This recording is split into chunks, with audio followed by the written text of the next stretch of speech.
stream actually starts. Do you have some audio processing on the audio input already, on the Discord output, I mean? So the volumes get like normalized? No.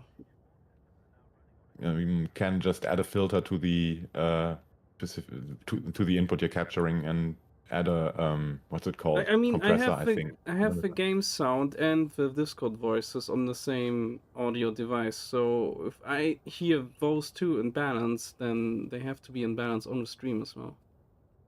Yeah, but the compressor would balance that like live on what's it called, on the fly. Yeah, but it is already balanced. That's why if I hear it balanced, they hear it balanced as well. Okay, but we had like complaints about the yeah, I know about the difference in volumes. And But I have yeah, no idea why, because I've been streaming on my own channel and I never had those complaints. Yeah, but some of the guests have been very quiet, or had very quiet microphone settings. That's on them. Anyway, I think we should start. If everyone is ready. Can you check the page real quick if it's live? Because it's telling me it is live. On YouTube? Yes. Hang on. If so, I can just wait. It says it's live, but where's the live stream? There we go. Doop. Got it. And then you can post the link as well. well. All right, let's go. I'm gonna start the broadcast and do the pings. All right, we are live. Hello, everyone. Hi. Welcome. I'm just doing the pings, so very slow. Welcome to the 5th episode of the Distant Worlds podcast. Today is gonna be about wrapping up on the current pre-events, or like the past pre-events that concluded recently, and the current ones not wrapping up though. With me here are, obviously, as you just heard, Dr. Nagi as co-host and one of the leaders of one of the events. Then we have again with us, just barely. Hello. Also leader of a lot of events, kinda. And Lysander Underearth. I hope I pronounced that first name correctly. Welcome. Hi. Yeah, I say Lysander. I tend to say Lysander, but maybe the classical Greek is Lysander. Maybe it means liberator originally. But yeah, I say Lysander. Whatever you prefer, of course. Leader of the Rawrunners challenge. Head. I don't know what the right word would be. Project something, lead, something like that. Yeah. Welcome, and God, I'm losing the track already. What's wrong? Today we're going to talk about all that, and I think in chronological order, the best would be to start with the Rawrunners, not the Ancient Mysteries expedition. Excuse me. So Nagi, would you want to go ahead on that? Hold on, we're talking about the projects, not the events. Oh, hold on. I forgot something, and I'm a dick for forgetting. Of course, with us here is also as a co-host DJ Creep. Hasn't said anything though yet. So yeah, all right. So everything's working. I was expecting technical difficulties because we didn't have any yet. But yeah, all right. Sorry, Nagi. Yeah, the Ancient Mysteries is not a topic today. We are talking about the DW3 projects, which are linked on the main page, on the whole homepage when you go to projects. Oh, we are talking about the Ancient Mysteries expedition as well. Really? Well, I didn't know. Plan, yes. Should have told me. I did. When? Where? like when we planned for the last episode where you weren't able to attend, which would have been better for the Ancient Mysteries expedition, we kind of decided to move it to this one. I mean, sure, but there's gonna be enough room to talk about everything. I'm sure. Anyway, but I kind of wanted to start anyway, with mysteries. since I only was at the start of that expedition, I can't really say too much about it either. Weren't you organizing it though? No, Yannick was. Yannick was. Oh god, hang on. Then we gotta get them in here. Where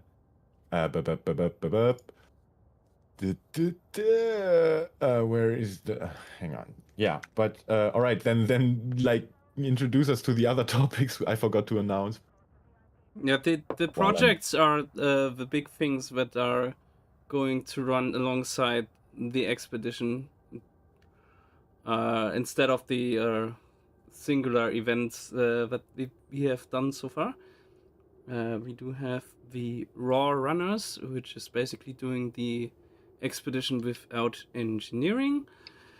We have the Outlander Challenge, which is about going to Colonia in a stock ship and then starting your journey from there. We have the Search for Earth 2, which is about finding an Earth-like world that is as closest to Earth in all the different parameters as possible. And we do have the Hitchhikers, which is about doing DW3 without a ship of your own. What else? We have a science project. I think that was already covered.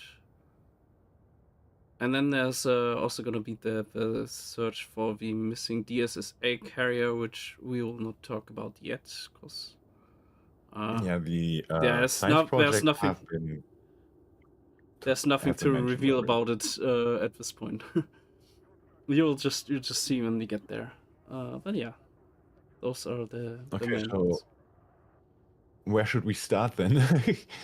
I'm not sure if Yannick has time, so we're gonna skip on Ancient Mysteries for now. But yeah, let's talk about the Search for Earth 2. I think that was an interesting part I haven't really gotten into yet. So I cannot talk much about it, but yeah, isn't that kind of related to the science project? Not directly. I mean, inevitably, anyone who's going to be scanning systems is going to be finding the occasional Earth-like world and hopefully submitting it as a candidate for humanity's future paradise. So it's a fairly low attention search in a sense. You don't really, you can start trying to pick out the sorts of systems that you think might have Earth-like worlds, which will tend to be mid-mass, middle of the main sequence stars, F, G, A, K stars. Or you can just happen to notice them as you go along while you're doing counting stellar density or looking at stellar properties, or just going from A to B. But when you submit something for the Search for Earth 2, you will get some nice feedback that will tell you, yes, this place would be a great place to live, except for the fact that the radiation is going to fry you in the first 5 seconds, or this would be a great place to live if only you could actually breathe the atmosphere, or if you're lucky, this is humanity's future home. Yeah. How's the radiation in our system? Because there is radiation in space, right? And we are just sort of protected from the worst of it. Yeah, sure. If you have a decent oxygen content, you hope you've got a decent ozone content, which unfortunately our surface scanning tools won't tell us about, so we have to make a bit of a guess. On the other hand, if you want a next generation, you probably don't want an Earth-like system that's orbiting close to a neutron star, for example. Also, you want a liquid core, Um, or like not a liquid, but an iron core to generate a magnetic field, which is kind of responsible for the Van Allen build, which shields us from radiation. Right, yeah. Sadly, some of those things we don't really have the tools to detect, but we can look at a lot of things that we need. You want a night and day cycle that's not too far off our familiar rhythms, because otherwise, yeah, we know, as we all know, with problems with jet lag, if you have a day and night that's too far off the 24 You tell hours me we're about used jet to. lag. I know, Nagi. Yeah.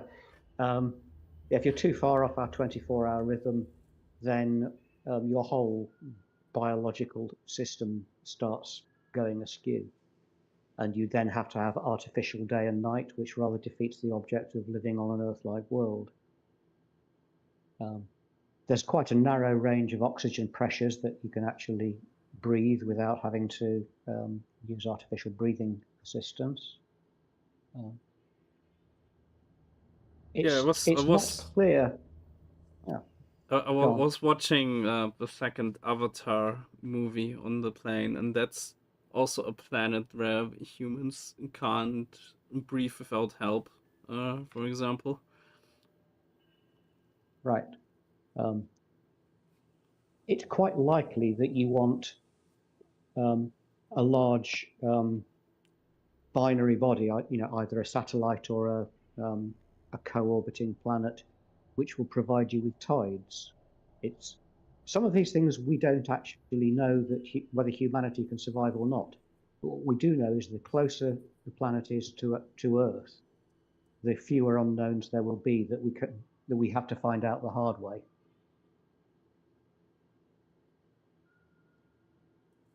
In the end, we're looking for a planet that resembles Earth in oxygen pressure, gravity. Gravity is another important one. Temperature. Yeah, and is there a way to see volcanic activity on Earth-like planets? Yes, there is. Yeah, so from that we could also. The surface scanner report. Yeah. So we kind of could infer about its magnetic field through that, even though we can't do any real measurements. To an extent, I think I'm not an expert in geology by any means, but I think you can actually get tectonic movement without a magnetic field. But volcanic activity, not so much, right? Because that requires like the appropriate heat inside the mantle and stuff. Right. And that in turn would kind of result in a rotating core. Just not if it's iron or something else. Well, right, yes. Yes, not necessarily a magnetic field if it isn't an iron core. Maybe there's going to be some update in the future that gives us that. Would be nice. Yeah. Well, maybe one of these days we'll be able to set our ships down on the surface of an Earth-like world and actually smell the roses. Yeah, wouldn't that be nice?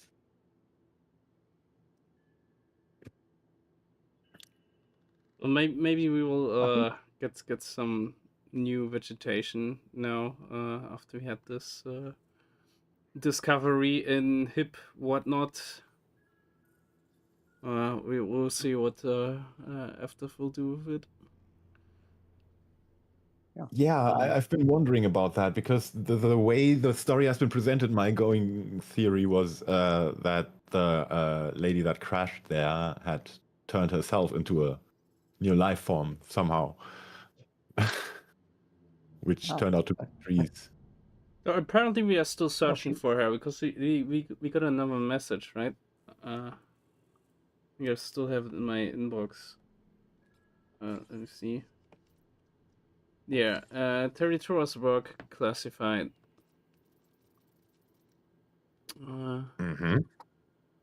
Don't let this become another truth lost to politics and corporate secrecy. That's the message from Professor Frank Reddix.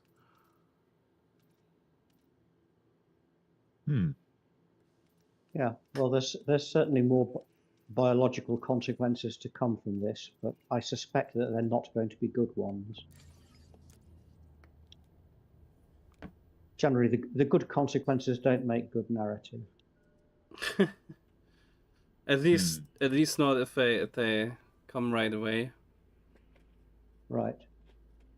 So far, all that we know is that we have been spreading lots and lots and lots of biological samples from this unknown but apparently of great interest vegetation all over the bubble, and those chickens may come home to roost.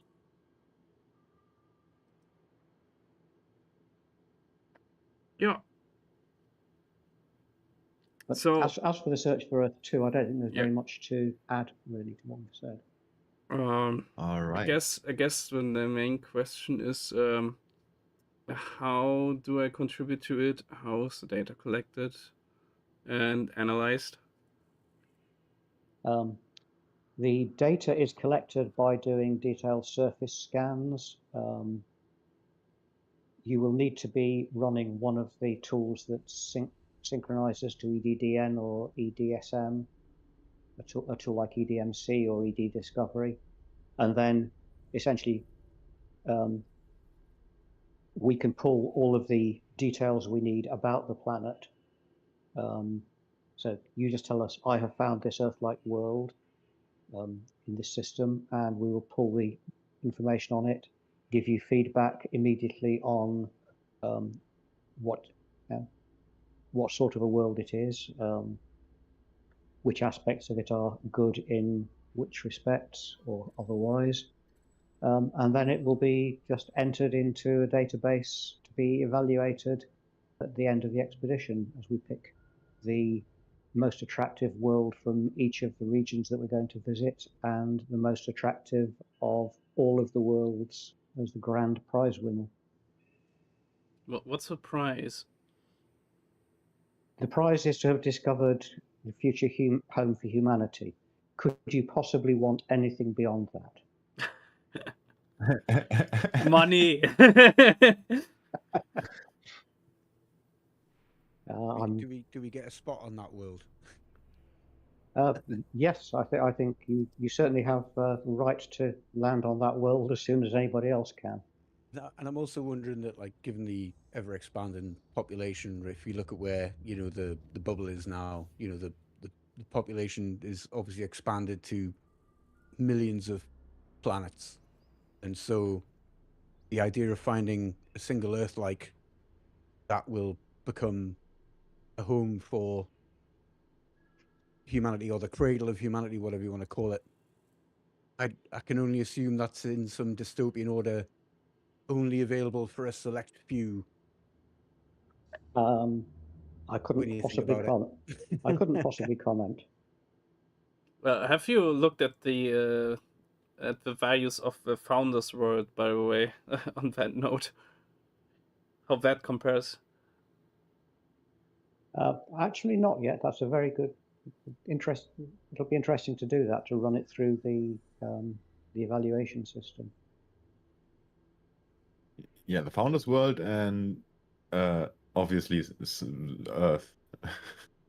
Yeah. I can Earth, pretty Mars, much guarantee and then... that Earth will rate as perfect in all dimensions. Unless since we're not actually evaluating pollution levels. Yeah, I was gonna say, unless we polluted it too much. And I guess there's also like the words in Arcanar and Alioth to compare as well. Like what does the Empire have? What does the Alliance have? We also have Mars as a comparison. Yeah, Mars is terraformed. Yeah, terraformed Mars about 1,000 years ago.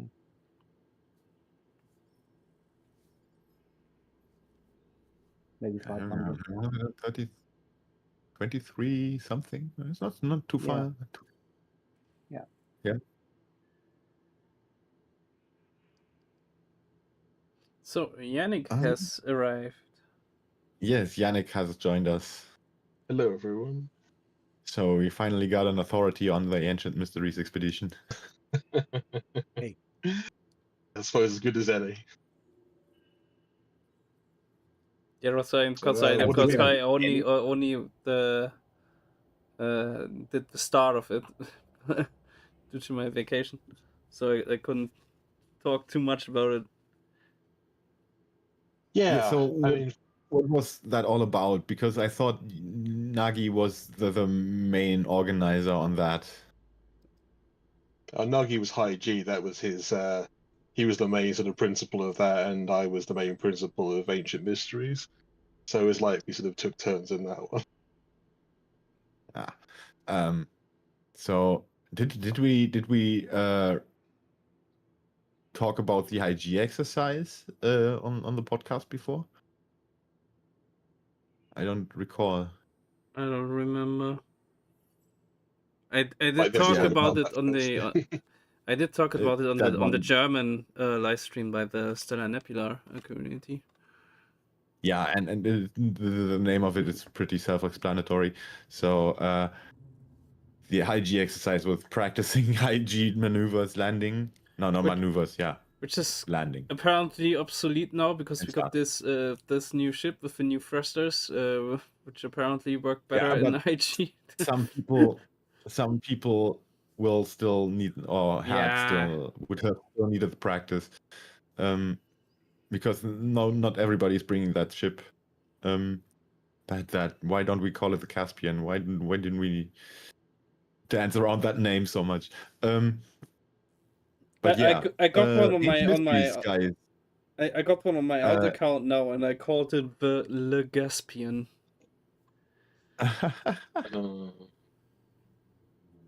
Yeah, clutched my pearls. But yeah, what was Ancient Mysteries about for those who don't know? I recall it was about, well, finding Guardian ruins and doing the appropriate unlocks there. That was part of it, definitely. I mean, obviously, the whole title sort of is deliberately quite broad to encompass not just the Guardian mysteries, which most people worked out quite quickly, to be fair. We were going to be going to Guardian ruins, which we did, but that was the last leg of it. The first place we met was actually the old dynasty sites deep in the conflict. And that seemed, because it wasn't an obvious one, because most people just assumed off the bat it would be either Thargoid or Guardian place we would be going to. But no, this is a mystery. Maybe not quite as ancient as those, but it's still like old. And it's still intriguing. And no one still really knows what happened there. As in, we know something about it, but we don't know everything there. So it's still a place of like, what do you think? You know, it's like the clues together, scan all the logs. What do you think? What does the evidence suggest? You know, it's an intriguing place to go. But then after that, as you say, we went to the Guardian ruins, which was the big deal, of course, because there's a whole bunch of Guardian ruins to sort of the east of the bubble. And we primarily looked on sort of one site, but there's a couple of other ones we visited as well, especially those people who are part of the Meta Elite sort of campaign, which was sort of running in parallel to this. So that was a useful thing. Part of the way through the evening, like a good portion of people actually sort of started to sort of melt away because the Meta Elite update had just come in that says like to go off to this other Guardian ruins nearby. So that was quite intriguing in its own way. But of course, the Guardians invite their own speculation, and you can obviously scan all these sort of ancient ruins, these relics. Obviously, you can get practical things from the blueprints, which we did a lot of that.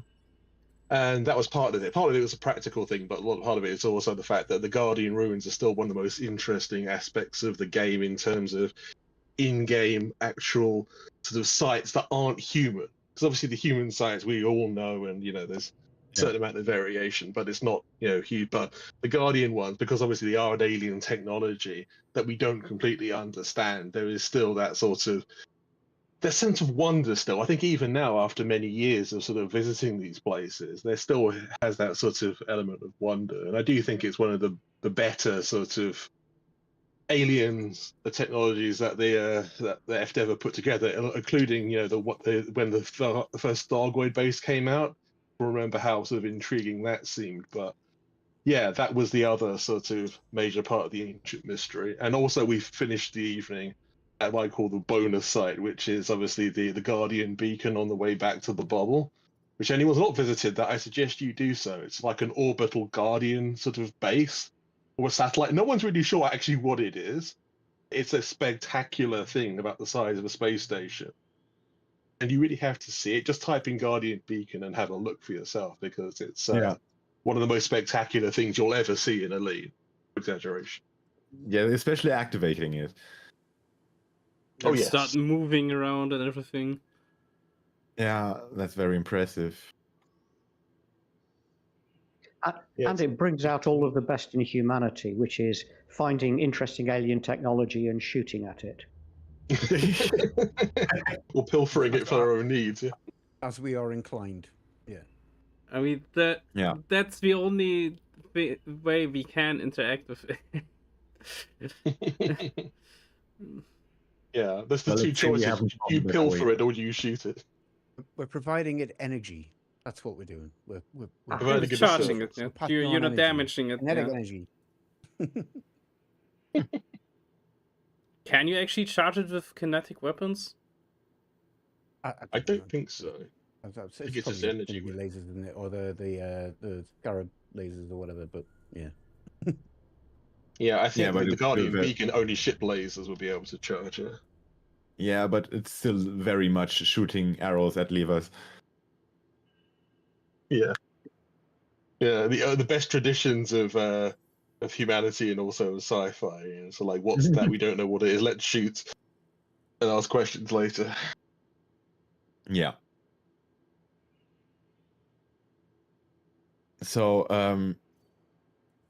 so Ancient Mysteries was also one of the first bigger campaigns, like utilizing Meta Elite, right? Oh, definitely. Obviously, like just a comparison, the High G campaign was a sort of a warm up for that, and like verifying the system more than anything else. And then Ancient Mysteries was really the first like proper field test of it, to like a mini expedition to sort of simulate in miniature what it would encounter on Distant Worlds proper. And actually, to be fair, the entire expedition on the non-Meta Elite and Meta Elite side was kind of designed to be a sort of Distant Worlds in miniature anyway, for anyone who had actually not done any kind of group expedition before. So they really sort of get used to, you know, interacting with each other, winging in with each other, finding each other in groups on surfaces. Because obviously, like a lot of people, when they first encounter the concept, they're like coordinate flying. Something that gets a bit of getting used to. Obviously, there's like in-game apps for it as well. Sorry, out-of-game apps are definitely very useful. But yeah, so it was designed for both Meta Elite and for everything else to be sort of a taster for Distant Worlds in a way. Mm-hmm. Yeah, I still haven't gotten around to actually doing the missions. I wish JT was here because he could tell you a lot more in depth about the Meta Elite side than I could personally. Even though I've sort of seen a lot of the stuff that's gone into it, he's more involved in the sort of minutiae of it. But yeah, Meta Elite has worked out very well. The whole campaign for Ancient Mysteries on Meta Elite went superbly, actually better than we anticipated. How often do you hear that in software development, ladies and gentlemen? Yeah. And it just shows once more. To be fair, sometimes. Yeah, it's not common, is it? It does happen, but it's rare. It does happen, yeah. Definitely, the cliche is more around the side of along the lines of yeah, it's getting released unfinished, or just bugged. Yeah. Speaking of Meta Elite campaigns, I want to make it clear here and now that I disown all responsibility for the consistent docking strike that's happening at their Meta trials. Yeah. I guess it's a union strike. A union strike going on there at the facility. Yep. Yeah. You can't get the people anymore, it's true. All the ones we have gone on strike in the system. Goddamn air traffic controllers demanding too much economics money. of the 34th century are not that different to the present day. Yeah, but I Yeah, think the one plan thing that- was to update that campaign so you can land nearby and you don't actually need to dock with it. Yeah, that has happened now. Yeah. No, the whole Meta Elite is functionality is superb, really, because it's the kind of thing that it would have been a great thing to have sort of within Elite itself. But again, like a lot of Elite sort of software that the community has come up with, has actually proved to be such a boon to players. And that you think, why couldn't this be actually like a part of the game? But for whatever reason, it isn't. So we've added all this other cool stuff to it. Meta Elite is the most impressive thing I've ever seen. And not just saying that because, you know, I've had something to do with it. But yeah. From what I've seen, it's really like actually more of a modding tool for the game than it looks like, because it like allows you to do so much with everything that the game spits out at you in terms of data. Oh, yeah. I mean, oh yeah, and obviously because it was like conceived and built in the Odyssey era, it's sort of centered around that. So it's like obviously on foot as well as ship. So yeah, you can do a whole range of things, and the potential for it, even post-Distant Worlds, is vast for people to hopefully, in the long run, if all goes to plan, be able to sort of make their own missions in Meta Elite. But obviously, we plan to do a lot more with this within the expedition proper. Do we have anything on? I mean, I haven't used it yet because I'm on Linux. Do we have anything on Linux compatibility yet, or are we edging ever closer to that? I mean, there's a few people. We have people running it on Linux. Yeah, that's what I was about to say. I think if you use like Proton and Proton Tricks, you can actually kind of run it under the same prefix as Elite, and therefore it will use the same what's it called, Symlink ecosystem, or what it's called in Linux. I'm not that deep into it yet, but yeah, that should technically make it work, because it really only accesses that part of the game or the system entirely. Okay, so yes, so they're running on it on a compatibility layer. So yeah, I should try to do that. I haven't tried. You kind of have to, since Elite is also being run under that layer, so it would be sandboxed in that way anyway. That is very true. I hadn't considered that. Yeah, I've been running it on Proton 8 ever since I installed it. Yeah. I'm running a custom Proton that came with my distribution. What distro are you on, Michael? Nobara. Which is based on Fedora. Oh, it's Fedora based, is it? Yes. I've It comes with like an NVIDIA specific driver as its own build, so it runs much better than standard builds. If you run Mint, you kind of have to get the open source parts of the driver with the open source modules, and then configure it right and everything, and that's done through the installation already, so it's kind of streamlined.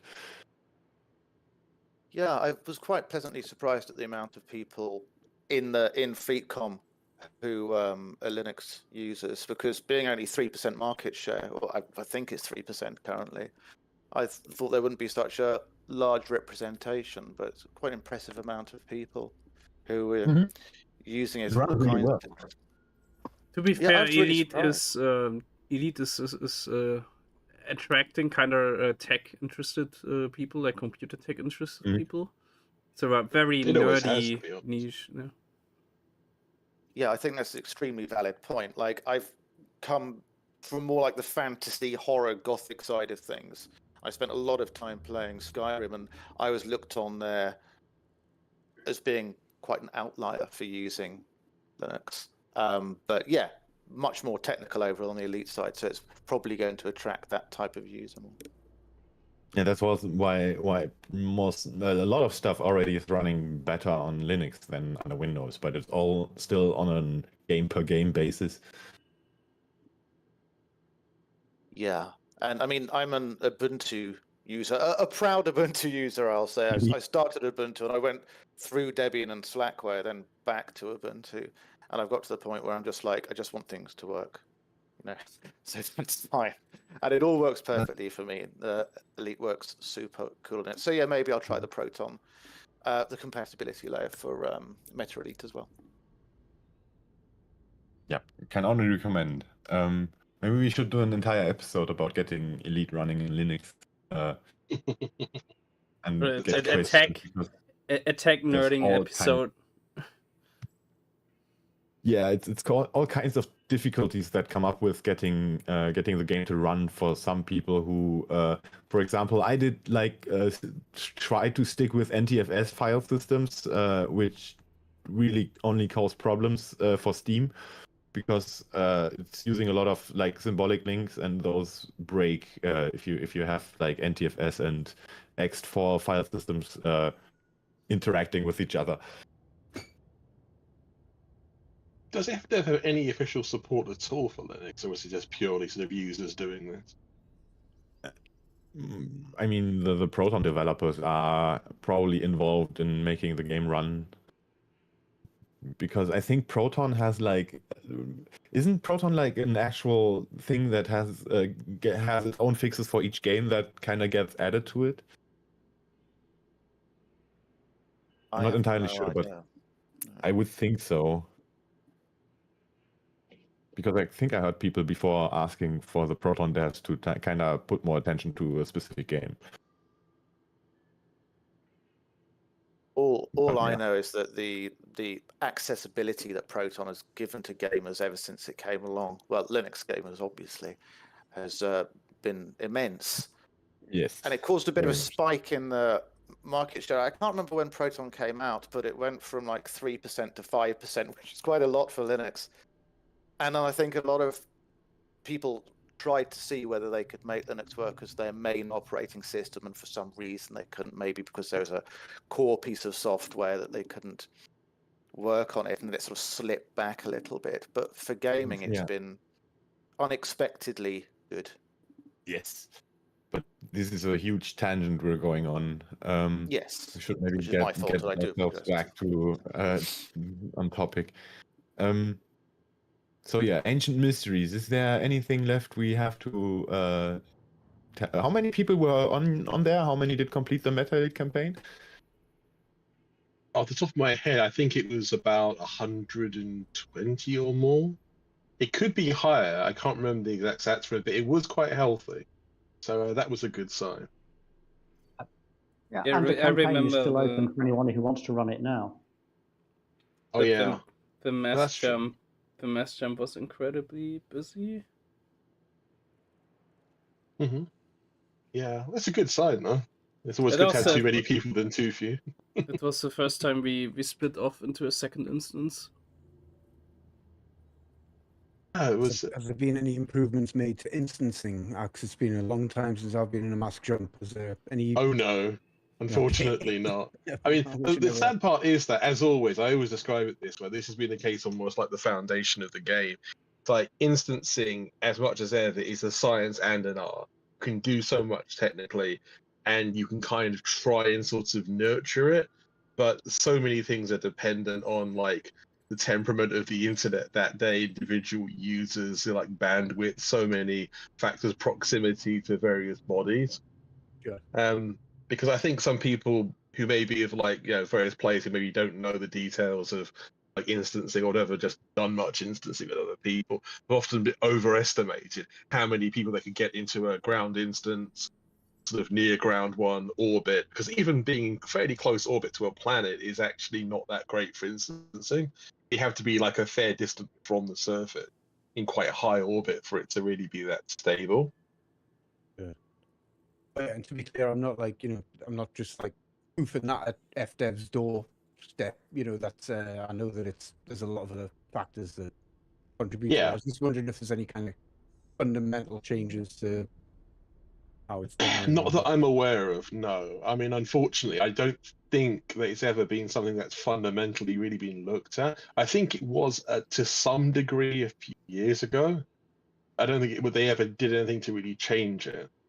Because I think if they had done, also one of the signs that I think, for example, a wing or a team as it is in Odyssey would be a lot bigger than 4. Because 4 seems like fine for the limitations of like the mid 2010s, but now it seems to be one pathetically small number of people.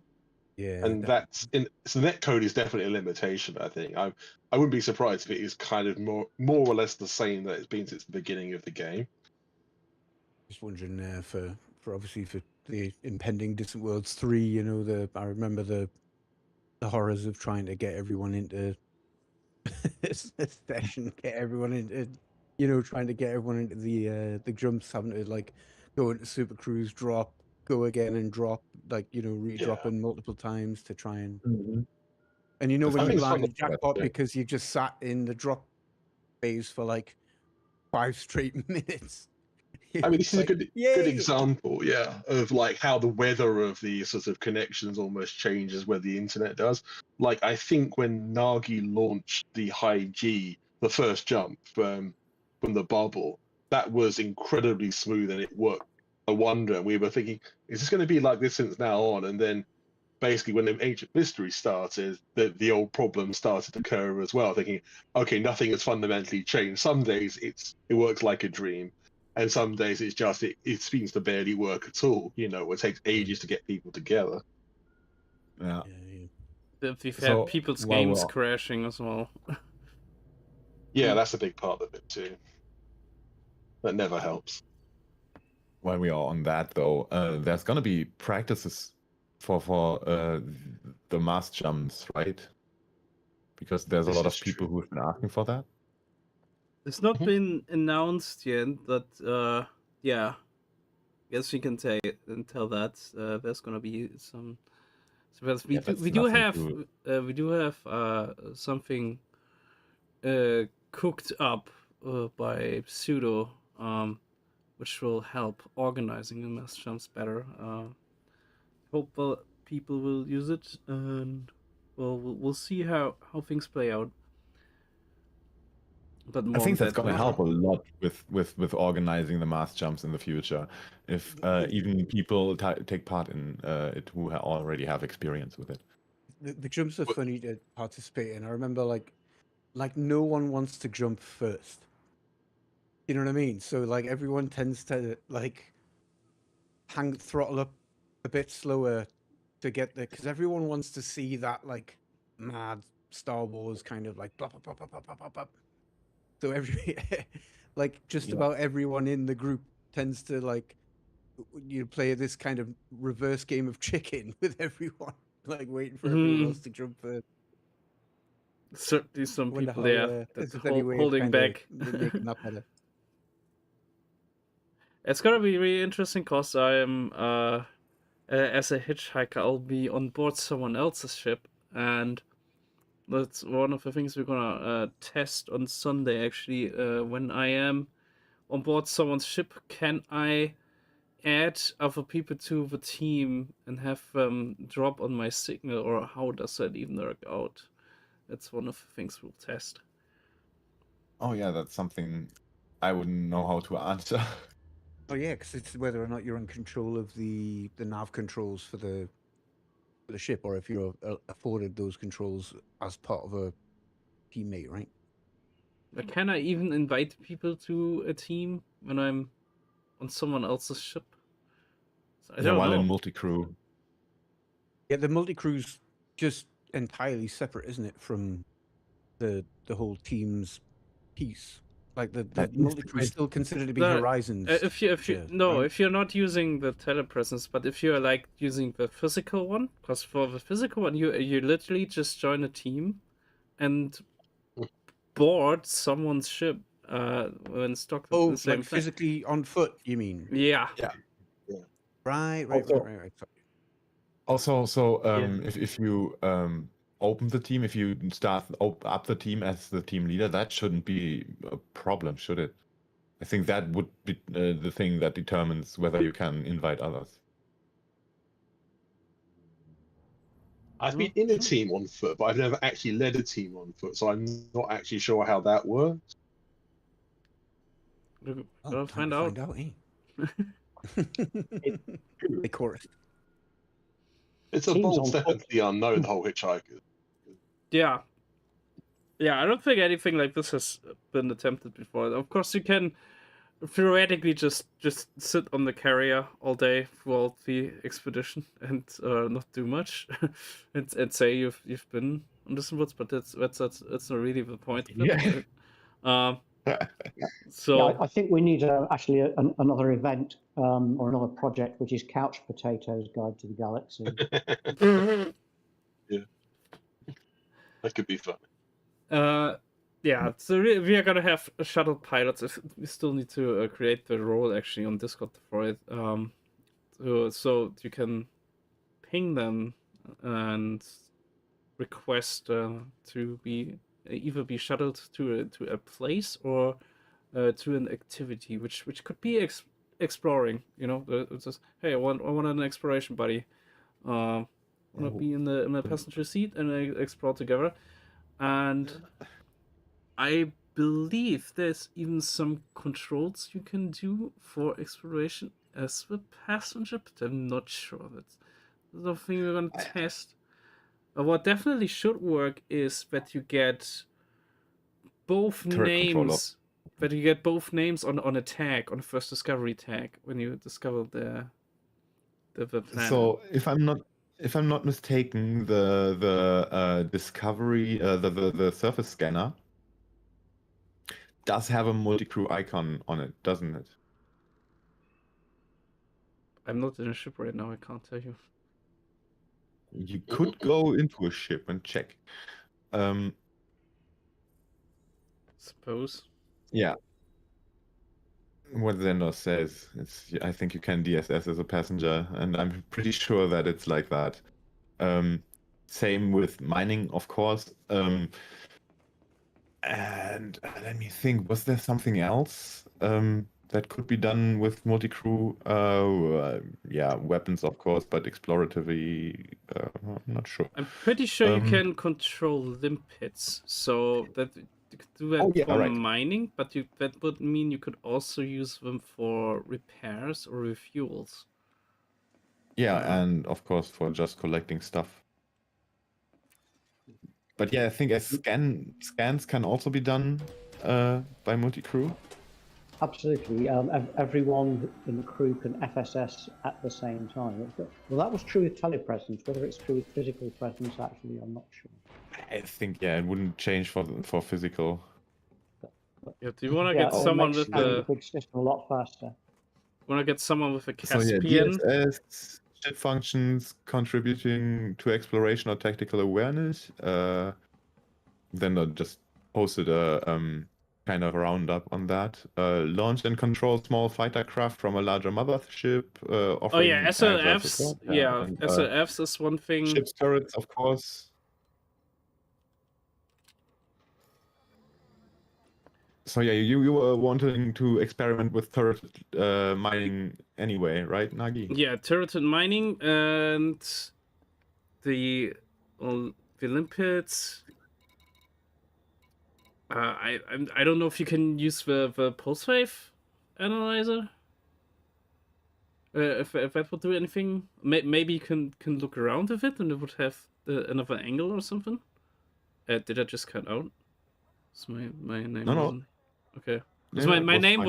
wasn't green on Discord. And so, no. It just for the few seconds you take pauses in speaking, but it doesn't cut out. No, I actually did say something during those seconds, but okay. It sounded like you just were taking a breath. But yeah, I don't think you can see the icons on the modules panel. You have to actually go into the outfittings menu. Oh, that's what you mean. Yeah, okay. I'm not sure about the pulse wave analyzer. Maybe if the pilot, when the pilot uses it, and you can see the effect of it, so you can like spot cores easier or something. That's what I'm thinking about. It's kind of what you do in Star Citizen when you do multi-crew mining. I do have a question about Hitchhikers, Nagi, if that's okay. Yeah. Yeah, I was sure. Just for also the people out there as well, is like how many people are interested so far in doing hitchhiking with you? I have no clue. It's only gonna be a few, right? I think some Yeah. people are just gonna do it on and off. That they still bring their own ships and want to do ship stuff on their own, and maybe just occasionally ride with someone. Sure. Uh, It makes Okay, sense. but- It's a bold thing to do, to be honest. So yeah. yeah, you're gonna be very limited and to the mercy of other players, really. I don't have But, a setup scanner installed here right now. I have another question about exactly going on foot all the time. Do you have access to your different like suits while you're on other ships? Ooh, since you Yeah, can pretty true, all change of them. them in the SRV, I would assume so. But you only need the Artemis suit really on the expedition anyway. So There, Zender posted it. Advanced scanners. Scanners and co-pilots can use advanced sensors like the kill warrant scanner and missile launchers from any direction. missile So launchers. yeah, Okay. I have a lot of stuff for the Hitchhikers to do. I like that it was such a perfect segue to the topic because the Hitchhikers is definitely something we wanted to talk about, I guess. Yeah, you kind of just went into it. Yeah, so Hitchhikers, obviously not obviously, but for everyone who doesn't know what it is about taking distant worlds on without one's own ship, so leaving everything behind, or maybe just leaving it on the carriers and flying with other people. Which means you're gonna be on their ships and have to like co-pilot. Absolutely store your ship on the carrier in case you die, so you are guaranteed to respawn with the fleet. Yeah. Mobile infirmary. Yeah, basically. The bigger questions would be what happens, like if you can board someone's SRV, and if they leave the planet while you're still in their SRV, what happens? What happens if they log off and things like that? Those are some stuff we also need to experiment with. That would be, yeah, it would be funny if you just would be left behind and could just stay on the planet for like until the SRV runs out of fuel. I was going to say you can't really call for like a shuttle, then, can you? When you're on the back. No, not outside the bubble, I guess. Can you board someone else's ship with a stolen SRV or something? No, but you I don't think you can. Pick up and leave it behind. Yeah. I'm sure you could, if you're on the right planet, though, you could kind of survive for a while if you get the right materials to synthesize more fuel for the SRV. Yeah, fuel consumption is so low, you can survive very long. We have some notes in the chat about this, and one of them, which I was going to raise as well, is that if you take off, the SRV explodes. Okay. Oh, okay, yeah, Zender just posted that, true. If you're in the SRV at the time, I don't imagine that you react very well to that. Yeah. So I guess the owner has to be on the planet, because the owner can also just disembark or go into an SRV, and then the ship can be dismissed. So that works. Okay, Pulse Wave Analyzer also supports multi-crew. Is something Jasper Lit said on YouTube. All right. Okay, so we got that covered. Yeah. There's a lot. It looks like a lot of stuff already has been tested. 2-kilometer range for SRV before it blows up from the team host, or? Yeah, I don't think it should be the ship, which would be. I mean, no, it's the host. We tested this with things like water geyser jumping. If you walk into a geyser spout, then when you get more than 2 kilometers up in the air, your SRV goes boom. And we've seen a lot of SRV fragments left around the ground when that happens. Is it the same for fighter for SLFs? Or does that happen when the host leaves the system? Yeah, fighters also have a range. Well, I guess about 7 kilometers, I think. That's kind of a bummer. And kind of puts like Well, you can still explore stops a from planet. advanced roleplay. You can still explore a planet together with the owner. You can both go into SRVs and just drive together. That works perfectly fine. But you couldn't go different ways, could you? You'd have to stay together. Apparently. Yeah, the thing about kind of like if you were multi-crewing, that would be kind of a thing. Splitting up would just enhance quicken up the search for certain materials or whatever it comes to. Exobiology is a big thing, right? It's good to do that together. Yeah. You just have to fight for the But everyone first has footfall to scan tag. their own stuff and can't move away further than that. Okay, I mean on foot maybe. Yeah, but if you use an SRV, you just scan the same things, right? And it's just about finding them faster because you work together. Yeah, okay, I guess. But the radius is still very small. It doesn't get wider by having two people, or not much wider. It works better in space. Just a So little when you like discover things, then and you just get the name tag with all your names on.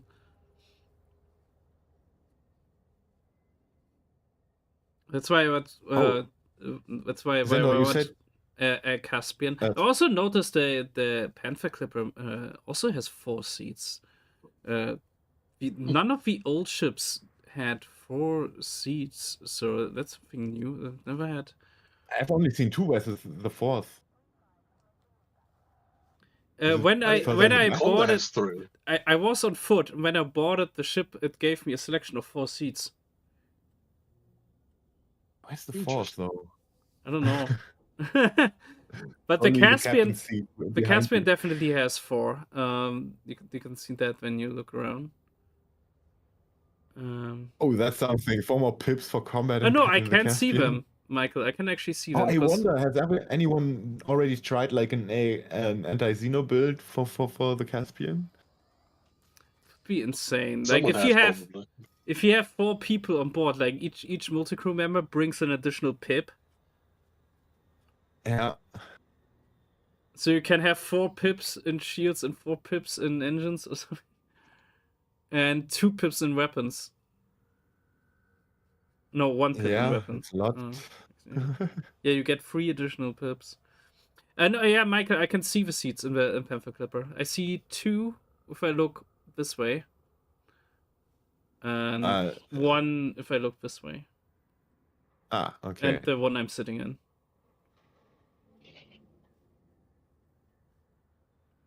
Yeah, but the cockpit is the bridge. It's not just a cockpit, it's a bridge.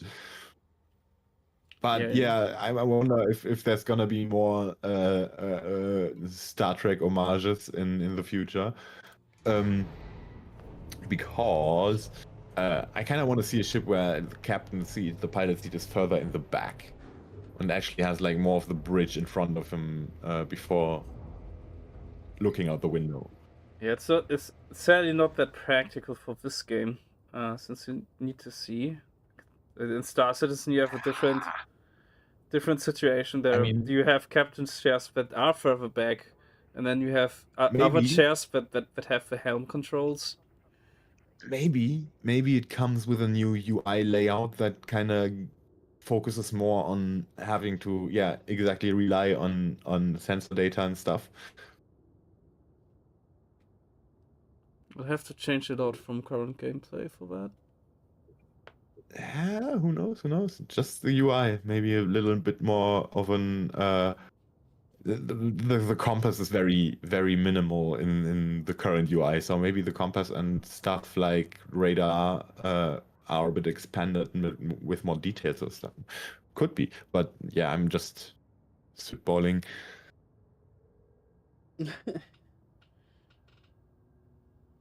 But yeah, is there anything else going to be special or specific to the Hitchhikers challenge? Or what is it, a challenge? Kinda, if you wanna really challenge yourself with experiencing the expedition without the ship. I have an out commander, like I'm gonna use my out commander on the expedition, so I do have something I can fly about, but I will at least use my main account to really go full force with it, and just hitchhike. You should add a fail condition when you enter your own ship. Or you do that if you die, I think. So you have to make an exception for that. Yeah, but that's possible, I hope. There's no tracking for it either. This is just honor based. So yeah. Yeah. Sorry, that went again on a tangent about specific things about the Hitchhikers part. Also, the logo was, of course, inspired by Hitchhiker's Guide to the Galaxy. They also haven't noticed yet. Coming up. The thumbs Which up. reminds me, are you? Is there a way to bring a towel? I don't know if there's a commodity that's like domestic appliances of whatever. I don't know. Are there cosmetic items that could be considered something like a towel? For example, a scarf. Don't know. But this ship certainly has towel holders here, as I can see. Yeah. Pair of sunglasses. Weird towel holders, though. They're gonna dash the towels we don't actually have, you know. All right. I think we're gonna poke Lysander for a bit, because the Rawrunners challenge is also something that's going on right now, or is going to go on or happen soon. Yes, you're very welcome to poke away.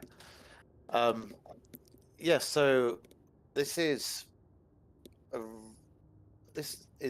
about mindful exploration, really, and the core ethos. A lot of the minor details are being worked out about it, but the major ones are very much in place. And it's about, for those who don't know, it's about non-engineered flight. So raw running isn't anti-engineering in any way, shape, or form at all. It just chooses not to do it. It's about not doing grinds for efficiency and more reconnecting with the original danger and scale of the galaxy. So in a way, it very much harks back to the old ways of exploration, where the galaxy was much more one was more vulnerable, and flying ships exactly as they were built by the manufacturer. So there's the practical side of it, and there's also the philosophical side of it as well. And I think it's more of a philosophical movement to me anyway, as much as it allows or enables or empowers the commander to think more about why they explore and what they can not just discover out there, but within themselves. So it works on a couple of levels, but maybe there are more levels that other people might find for themselves, which are also perfectly valid. So, minimal engineering is allowed? Sorry? Is the minimal engineering is allowed? Well, no engineering. So it operates under 5 rules. We use the acronym STOCK, and the S is for no synthesis, no jumponium for range, no synthesizing ammo, anything like that. T is for no Thargoid or Guardian tech. O is for no optimization. That's specifically route optimization, so no spanch, anything like that. C is for no changing components after departure, so there's still plenty of time for people to get their builds together and decide what they want their ship to be, or their ships, plural, And K was the hardest one to actually make work with the acronym, but that's no neutron kickstarts. So that's no neutron boosting. So that's the main 5 tenets. I will say that something interesting came up in the in FleetCom today. Sorry, Karen. I was just going to ask, how do you regulate that, or like control any of that? You know, in terms of like not using Spanish or not using those tools. Like, how can you possibly determine whether someone's using them or not? You know. I mean, that's a very good question, and the answer is you pretty much can't. So Rawrunning is very much a personal challenge and an honor-based challenge. Honor system, yeah. Okay. Yeah. I guess you could ask people to submit like the logs. You know, like you've got like. I mean, I don't want to get all creepy and weird and everything, but like you could request if anyone's participating and wants to go in hard on the philosophy that you're putting forward, that they, you know, in order to be awarded the certificate at the end of it, for example, you know, they submit the, you know, the ED logs or something like that to verify it. Like, if people are willing, like, or is that too Orwellian? No, not at all. I mean, it's really good, as Ender says, a new player. Raw Runner challenge sounds attractive, but so frightening at the same time. Honestly, I'm not ready. I think that's really interesting, is the way that the sort of newer set of players, of which I am one, would look at it as more daunting. But one has to also think about the fact that this is generally how things were done, and before engineering, and I really respect those commanders who went out to places like Beagle Point or anywhere which was far out, when the galaxy was far more dangerous, when there was no DSSA. Mm-hmm. And it must have been, I mean, my brother, who went under the commander named Scoopy Doopy back in 2016, did a circumnav of the galaxy, and I was very impressed that he did that in an aspects with no engineering, no DSSAs, nothing. And I think he managed to come back with still 94% hull. And to me, that's pretty impressive. But yeah, I mean, maybe there'll be something at the end we'll put together because we've got like 7 or 8 challenge events, and we'll probably put achievements out there, or maybe little certificates or stuff, because it is a challenge, and within that there are sub-challenges, and some of those sub-challenges even have their own levels within themselves. But not everything is up on the Distant Worlds 3 site at the moment. That's forthcoming. But I dropped the headlines of the main challenge in the Rawrunner Discord FleetCom channel a couple of days ago. Is there going to be any meta lead involvement? I mean, I'm not sure. Nothing has been planned, but maybe Otto and I can talk about it. Yeah, I don't think there's any planned at the moment, but as you say, it depends what people want from it. And it's an interesting thought that really occurred to me before, but that is an interesting point, as you say. It's we'll see about that one. So it's a matter of time and availability, right? Because I guess there's a lot of things going on now. Yeah, it depends what you want to do with it as well. That's why that's what it comes down to, as you say, is time, effort, and the level of involvement, really. But you're right, we are getting close. It's like 5 weeks now. So yeah, things are sort of getting on, and we're getting close, everyone.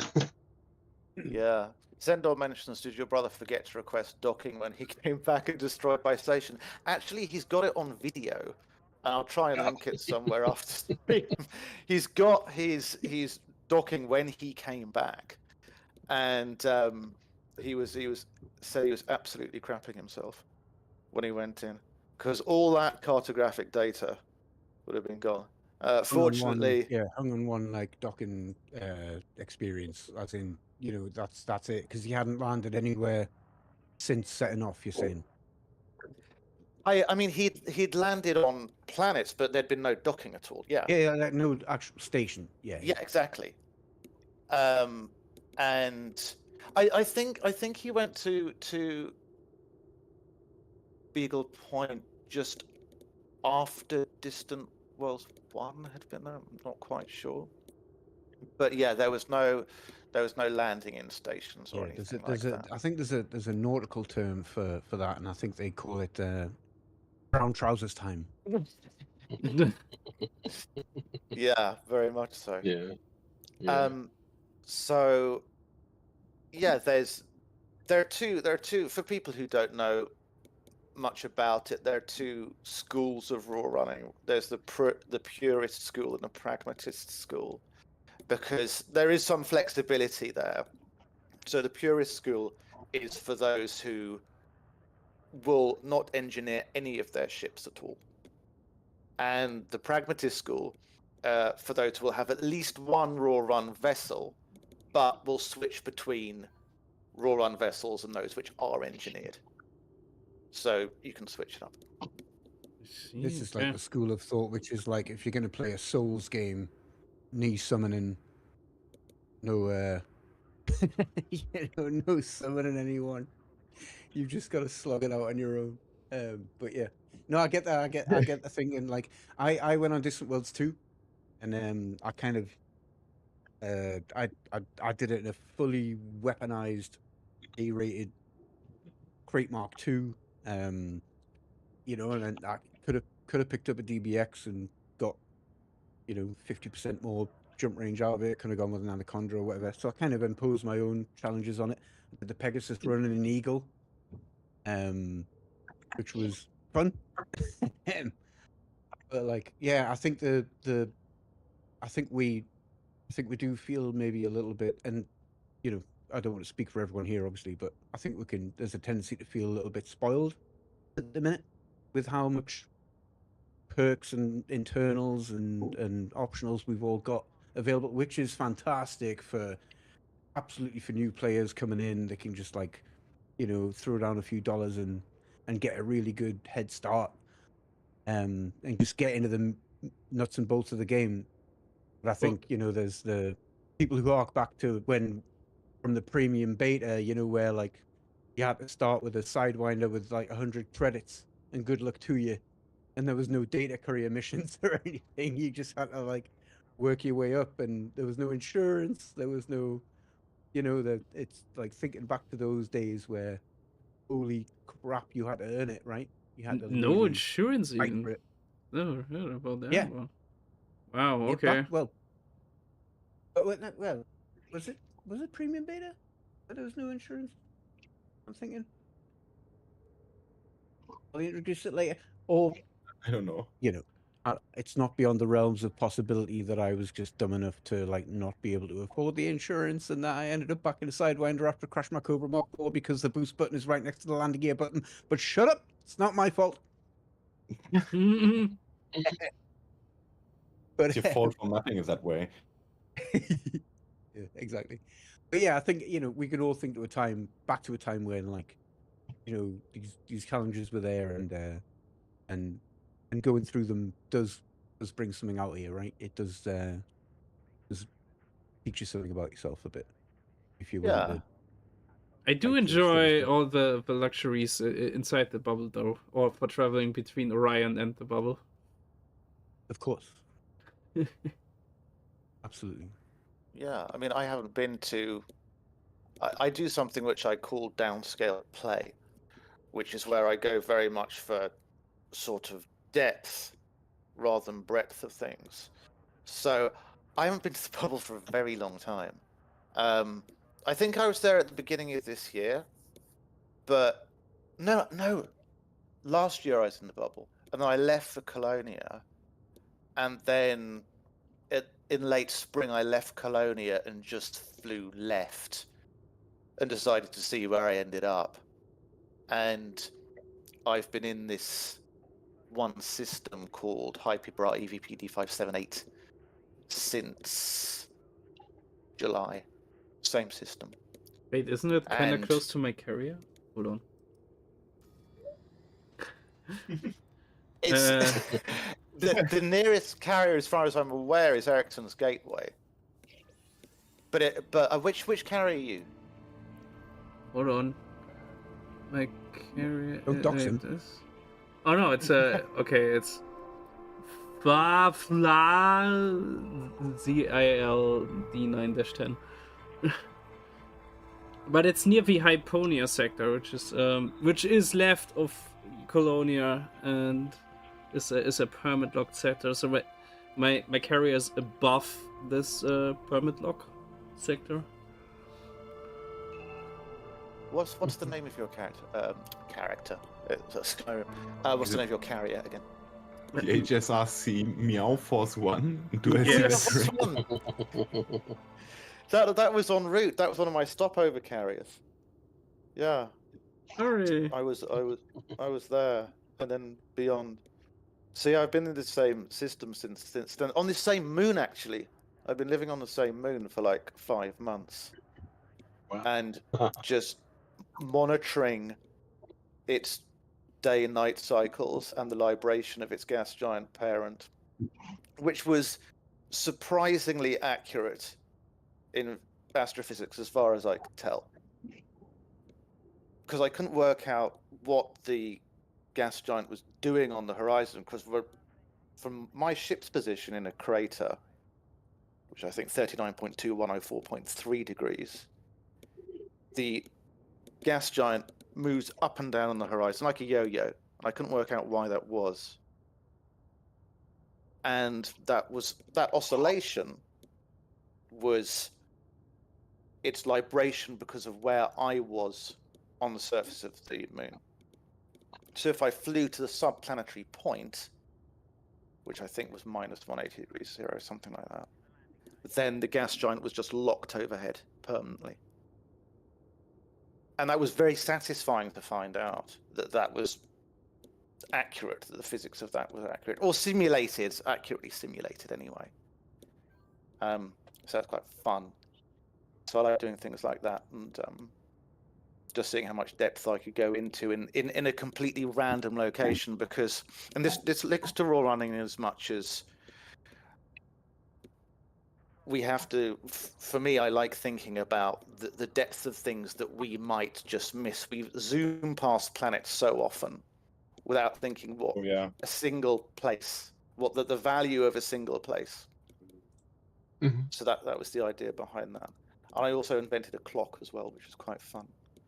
Yeah, I think scouting for this one was kind of brought me back to like actually appreciate a bit of going slower, you know. Yeah, that kind of thing. The whole mindfulness of the sun thing. Shall I read Zendor's comment? I don't want to monopolize the talk too much. But he said something that could be planned or proposed to DW3 members is to buy a raw cheap ship on an official carrier and participate for a few days, then get their main ship back on the same carrier. Maybe this could be a way to introduce raw running to the community during some portions of the trip. Yes. I think that's a very cool idea. Eagles to sell on some of our expedition carriers for surface shenanigans. Yeah, absolutely.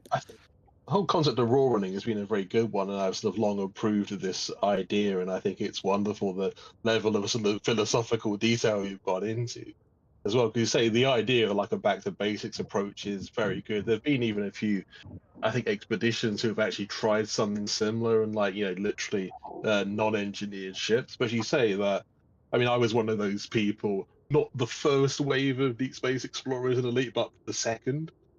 So I bought the game its release not in beta, so it was, you know, I was only that second wave, but I was one of these people who pre-engineering went to these deep parts of the galaxy. In parallel to DW1, I wasn't actually on DW1, I just missed that by a few days. Yeah, the sense of sort of not just extreme travel, but also of somewhat more loneliness as well, actually, because these days it's easier to find if anything goes wrong, a carrier to dock with, or, you know, the galaxy is so much more mapped and traversed, it's sort of easier to find your way. But if you're literally looking through space where there are no maps of, or if there is, it's just literally like the galaxy map zoomed out. It's just, you have to just keep going. and it definitely had a very different feel to it. Because you think that I'm in the part of the galaxy now that maybe one or two other people, if that, have ever been to. The system that I'm finding here was literally being seen by no one else in the game, and if I crash now, literally there is no Clonia at this point. There is nothing like that. No DSSA, as you say. So there's like the nearest sort of bubble system is what 60,000 light years away. It's like if things go wrong, that's just the end of it, you know. But you're right. It's like I think the most anxious moment of that whole trip, unsurprisingly, was that bit when I'm approaching the bubble. It's starting to get NPC ships that can actually stop me, and some of them did nearly destroy my craft on the way back. So I came in with a bit of hull damage as a result, but thankfully I survived. But it was touch and go for a while. Yeah, Yeah, and it must have been Zendor dead is scary as asking. well, yeah.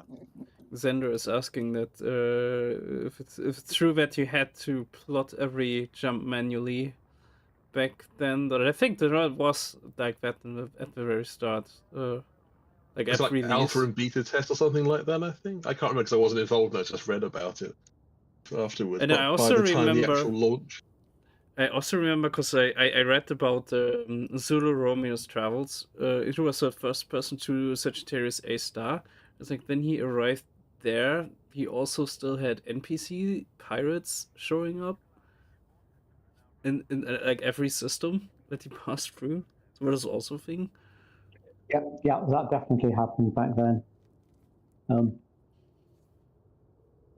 Also, you had to plot manually a lot of the time in the center of the galaxy because there were so many stars that the plotter at the time just never got around to deciding on a route for anything longer than about 40 light years. I also remember having difficulties in the abyss. I've had one route that actually had a loop in the middle, so it would loop back into the same system and then continue onwards. It was very funny. Insane. They since improved it, of course, and now you can plot. I don't even know how long. Like they increase the ranges more and more on the plotter. Yeah, You it's can much better actually. now. It's supposed to be 20,000 light years for the. You can plot way above that. You can plot way above that if you plot to a specific body inside a system. I have another question about the Rawrunners. Aren't there regions of space that cannot be crossed without unengineered ships? Yep. Yes. And that's like a feature rather than a bug, I think. I think what that does is it encourages serendipity. You are more likely to find something interesting in a space that you would cross rather than just go to the endpoint. I'll give you an example. It's like if you go out towards the void, i.e. the region of the void beyond the outer arm, you'll find that a lot of it has been discovered, which I found was quite surprising. But it seems that people gravitate, pardon the pun, towards the edge of the outer rim because that's the obvious point to go. You go as far as possible because that's the undiscovered. But those midpoints I have found to be less discovered because people are just crossing those to get somewhere else. So raw running encourages the journey more than the destination. And if you can't get to those outer points, if you can't get to Penny's DSSA, it doesn't matter. Because you can stay where you are and look around and do just one or two more systems, and maybe there you'll find something fascinating that you wouldn't have found otherwise. I wonder if it's possible to complete the expedition without help of the use of fleet carriers, you know? Well, fleet carrier use is not vetoed, but it is discouraged. Like if you can get to a place without a fleet carrier, obviously that's the optimum and encouraged route. But if you absolutely have to, because one of the Raw Runner tenets is, quote, "We do not suffer," unquote. So we're not going to make life unnecessarily difficult for ourselves. Yes, it's about connecting with the core vessel. Yes, it's about connecting with the self, or what we call the inner galaxy, quote unquote. But we're not going to make things like, we're not going to shoot ourselves in the foot. So therefore, if it gets to a point where you have to do something, then fine, do it. If you find yourself down a star pipe and the only way you can get out is by neutron boosting, then do it, you know? But do as much as you can in the spirit of the thing, and if you have to do something to get out of it, then by all means do it.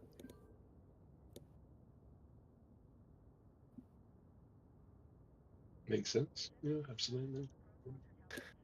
Well, I mean, it's like, it's all very well having a cause, and having a belief system is important and necessary. But the belief system shouldn't be to the detriment of the believer. So, by all means, you know, enjoy running, have a fantastic time, but it should be about enjoying it, you know. And if you have to do something which is outside of it, then you just invoke the "we do not suffer" rule, and you're good. All right. I have a personal question for you, or personal-ish. Will you make it back for the launch? Me personally? Yeah, your commander. Will you make it back in time, or is the system you're in too fascinating? I shan't be there for the launch for two reasons. Firstly, because a practical reason that I'm going to be doing my PhD Viva, which is probably going to be exactly around the same time as the launch happens. But I will be monitoring everything, or my main character, Zell, will be monitoring everything from where she is. And the Rawrunner challenges, the event challenges, all of them have been structured in advance to be remotely manageable. So if one goes back and looks at them in the Discord, or looks at them when they go up on the DW3 site, all of those can be done from a remote location. It's not like you have to be somewhere and do something. It's all about the individual commander challenging themselves and then reporting back about their findings and their experiences. They're all linked to that. So, and what about returning before the launch and docking at the carrier, so can at least be part of the expedition again later on? Yeah, I mean that's definitely the plan, and I think everything will fingers crossed be academically wrapped up from there, and so yeah, I do plan to do that, absolutely. But the thing about Rawrunning, which is said in the manifesto, is that you take it with you wherever you are. So it doesn't matter if I'm in the Outer Arm, though I do plan definitely to be with the rest of the fleet or go on the route on the way back. But it's a philosophy and a belief system you take with you where you are. But yeah, personally, I do plan to absolutely be there in the later stages. All right. Are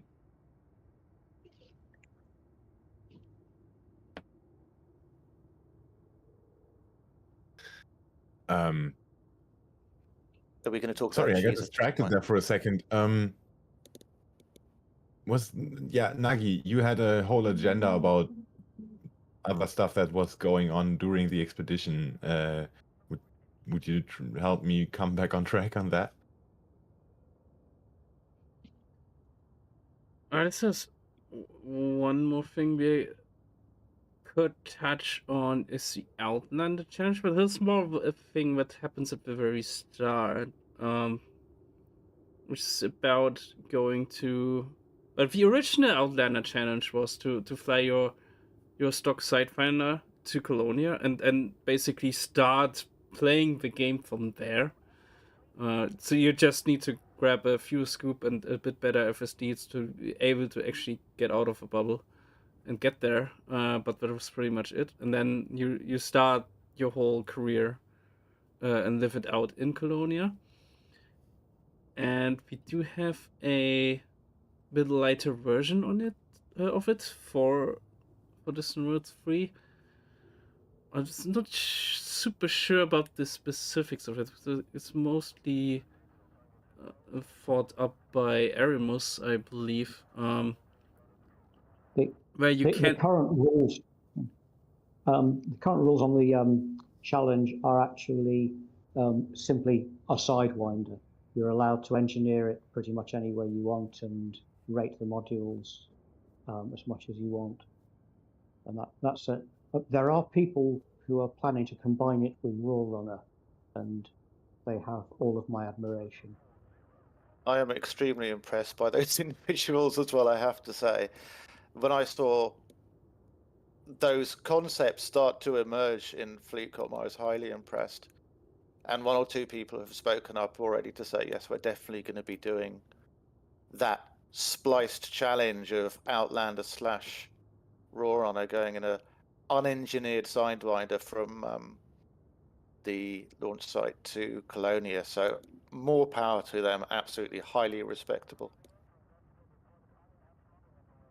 Yeah, and then basically you join the expedition fleet when it's sort of near-ish by at that point.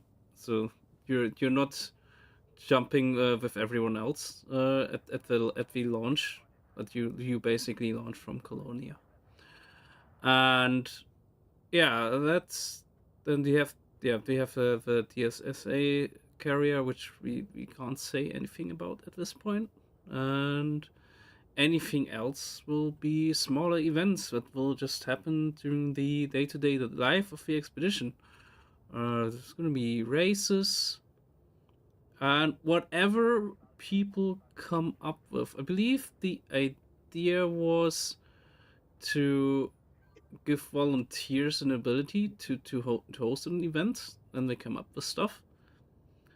And there's this button on the website we have where it will display the next event by time scheduled. So there can be multiple events scheduled, and the next one in time will be displayed on the homepage. I think I have another question about the Outlanders challenge, though. Outlander challenge, not Outlanders. Have any of those who participate in it already started their way to Colonia, or when is that gonna happen? Because if the expedition starts for them on the 18th, as well as for us, when they are already in Colonia, they obviously have to start sometime before that. I think I read somewhere, I may be making this up, but they got a bit of a head start. I'm not sure. 1 week is my recollection. Yeah, so I thought so. I thought I read that in FleetCom somewhere that they got a head start. Yeah. They got a huge. I mean, they don't have to make it in 1 week, I guess. Well, if they don't make it in 1 week, then they have to find a way to rejoin the expedition. Just to be clear here, the expedition will not go to Colonia directly. But yeah. Right. There will be a carrier departing from Colonia that will take people to rejoin. Is it worth giving just anyone a reminder that when the launch of Distant Worlds 3 is and where it's departing from, just for anyone who's... Oh yeah, it launches on the 18th of January. There's a countdown on the website. You can work... You can work... it's in the upper right corner, and you can work out the exact time from that countdown. And the launch system is what we've recently built up. Hold on, where's my galaxy map? Oops. See if I actually have it bookmarked on my map. Hang on, I probably can find it faster because it's still in the OCI category. Is it this one? No. Probably the Meta Lead one. It's one of Construction these site. NGC whatever systems here in Orion.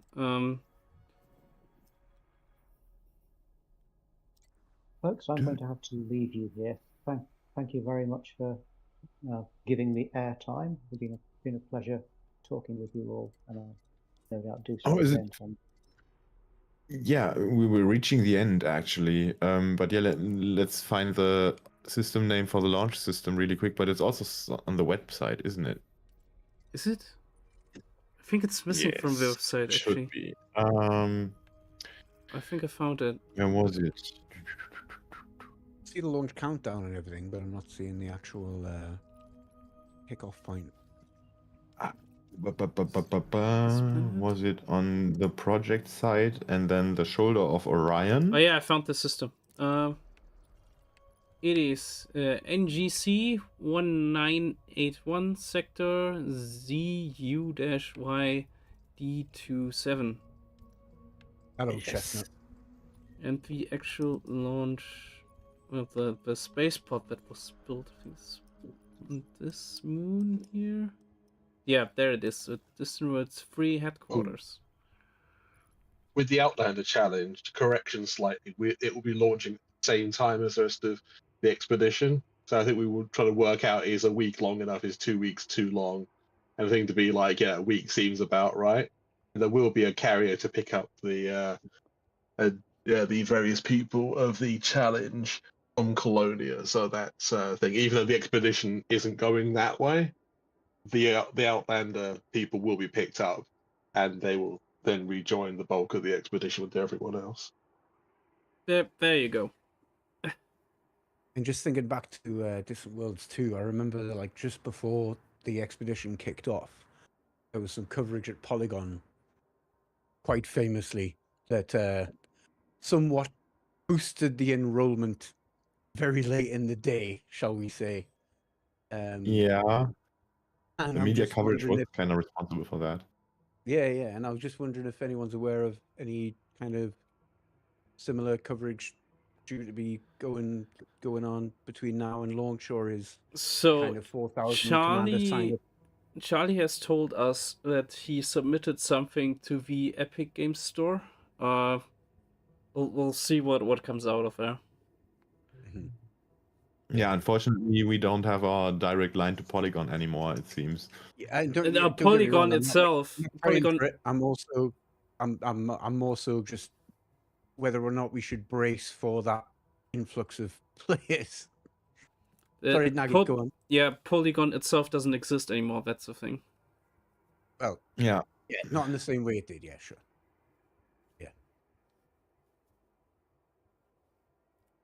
But yeah, there could be a few outlets we could actually reach out to, because there's this fresh and very popular outlet from what's it called, from SkillUp, this week in gaming. Was it that? Yeah. The independent site Yeah. yeah. They might be open to do something, which would probably also boost the numbers quite a lot. Yeah, I'm just think I guess what I'm trying to say is, like, if steps like that are going to be taken, let's make them early. And because last time it was Charlie, bless his soul, he put that we had.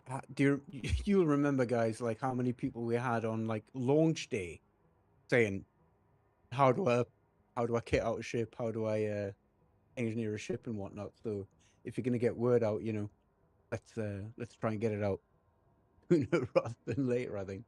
The only thing I true. remember about launch day is that I was live streaming all day. It was like 12 hours or something. Yeah, and it was just like, I remember just being in the FleetCom chat, just being like, okay, so what you need to do is like, Yeah. people like how to, people asking how to like A-rate their anacondas on day one and all this, like, fucking hell, man. So yeah, but there's already 4,000 players signed up, which is fantastic. Even if not many more people sign up, I still think it'll be absolutely wild.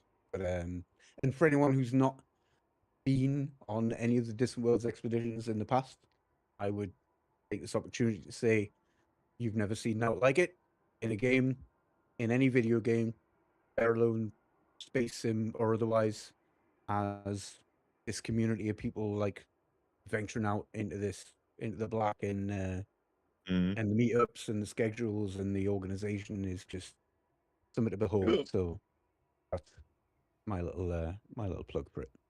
Yeah, and not having enough time really isn't an issue, because you can you've just got a whole ride week- along on the fleet carriers and whole log on week whenever you to have time. Yeah, and you've got all week as well. You've got all week to make the journeys, right? You have the little meetups and events on the weekends, sure. You know, set an hour aside for that. But then you've got all week to make the route, assuming that we're following a similar pattern to last time, you know, where, you know, the meetups are on weekends and the point-to-point journeys are made individually. Yeah, supposedly. So it sounds like a lot, but it's not as you know, time hungry. Yeah, as it- especially since you can just ride along on carriers. yeah, absolutely. Right.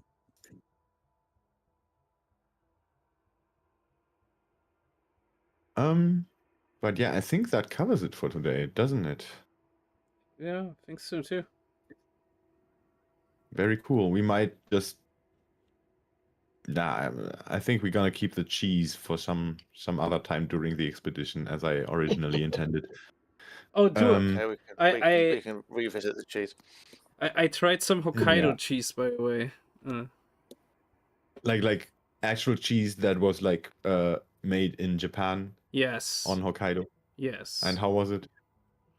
Oh, it's not much different than our cheese. Go figure. It's actually I had two Well, different. So one was Cheesy. actually on Cheesy a is the answer. yeah, one was actually on a Yeah. burger, but the other was I found a Hokkaido specific store in an underground passage just outside of Tokyo Station. So Oh, nice. selling all kinds of Hokkaido products, and I bought a pack of cheese, and I bought some bread rolls. So and I just did the German thing of eating cheese on bread rolls in Japan. Yeah, it's like butter cheese or Butterkäse, as we say. Mhm. Very very basic, But yeah. but yeah, it was good. I heard from Chang that the cheese in Japan was very subpar, to put it mildly. I mean, he's American, so he's gonna be used to cheddar. What does he know about cheese? I As an American. I wonder if the American cheddar. I've never had cheddar in the US. I wonder what it tastes like. You can't have cheddar in the US. Alienating our American audience. Cheddar in the US. Like, well, okay, yeah, you could ship it from cheddar, I guess, but they're not doing that. Trust me, it's not cheddar. Whatever they're calling cheddar isn't cheddar. Like, Cheddar okay, style. we promise not to argue about cheese. Is it like Matto wearing a cheddar coat or something? Pretty much. Jack cheese. Jack cheese in cheddar's clothing. Who was it who had All a thing right. about English cheeses? Was it you, Michael? Somebody did. I do Come again? like English cheeses. I really like English cheeses, yes. Who doesn't No, like it was English you. cheese? Very much so. Like Red Leicester, Double Gloucester. Those are my types. I'm Yeah. still trying to work out whether I like Stilton or not. I mean, Stilton is blue fence. cheese, so Melted on a steak, nothing for me. maybe, but like just cut off the block, like nah. But you know, melted in a sauce is like something else. Yeah, But that can be oh nice. my god, yeah. I couldn't just cut it off and eat it on bread like I do with a lot of other stuff. But this is us not talking about cheese. Watch us not talk about cheese. Yeah, not at all. But Need yeah, a I beer think and we a can plate of cheese, end yeah. things here. Or some wine with cheese. I do like some wine. Okay. Yes, wine. Now you're Well, talking. there's also cheese that works very well with beer. So let's not just go with wine. But anyway, I think we're gonna finish here. shouldn't we? Yeah. So, just as another teaser, there's gonna be cheese as a topic for reasons we're not gonna disclose yet, unless you already know. It's not Can I a say- secret, but we're gonna make it one. We're Can gonna I be say exclusive something to about it. the picture that Zendor's just dropped in the chat? Yes. His picture of cheese there also features triple carmelit, which is one of the most awesome Belgian beers. A very good choice of cheese beer picture. And if you haven't tried triple carmelit, it's an amazing Belgian beer. It's very nice. Okay. I'm gonna try and remember that. Yeah. Yes, and I'm getting hungry, so cheese it is. Thank you for being here, everyone, and thank you everyone for listening and joining in on YouTube. This was the episode about Ancient Mysteries, Rawrunners, Outlander Challenge, and all other events accompanying the Distant Worlds expedition that we could talk about so far.